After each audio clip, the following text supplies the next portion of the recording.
explicar el conte de quin color és un petó.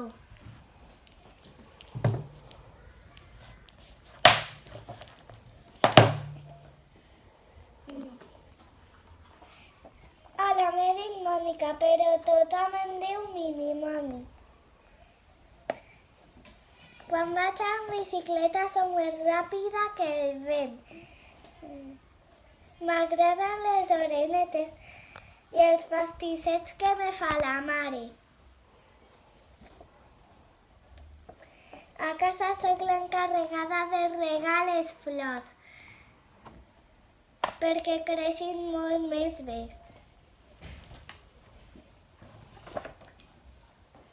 El que més m'agrada és pintar. Hasta he pintat un goril·la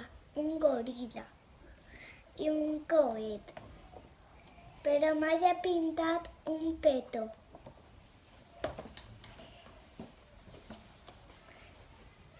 Ja ho sé, ho podria pintar de color vermell, com la salsa dels espaguetis. Ah, no, perquè me diuen que el vermell és dels empipats.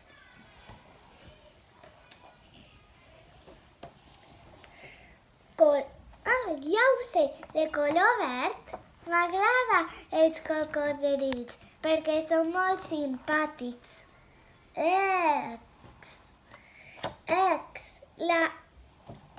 Les bledes, els pèsols i els bròquils no m'agraden les verdures i també són verdes. Bueno, una miqueta les carxoves sí.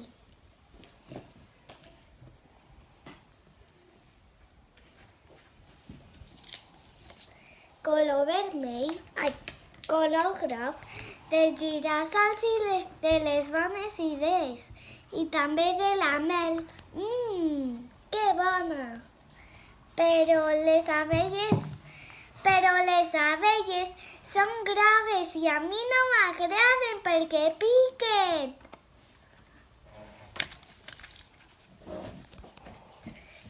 Color marró.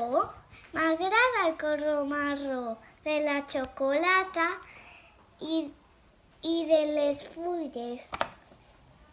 Però de les caques no! Quan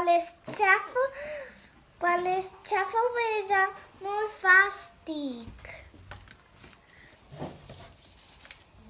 Blanc com la neu, com la lluna i les estrelles.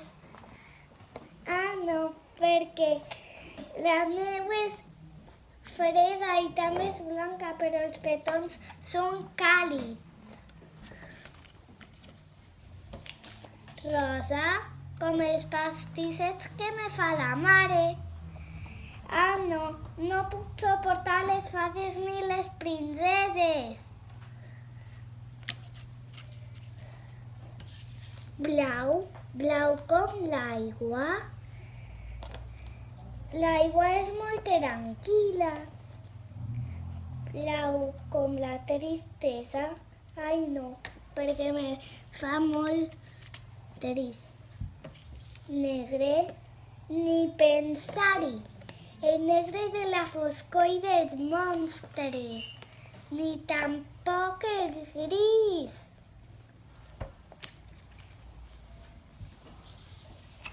Però m'agraden els rinoceronts i els elefants i també els hipopòtams i hasta les ovelles negres.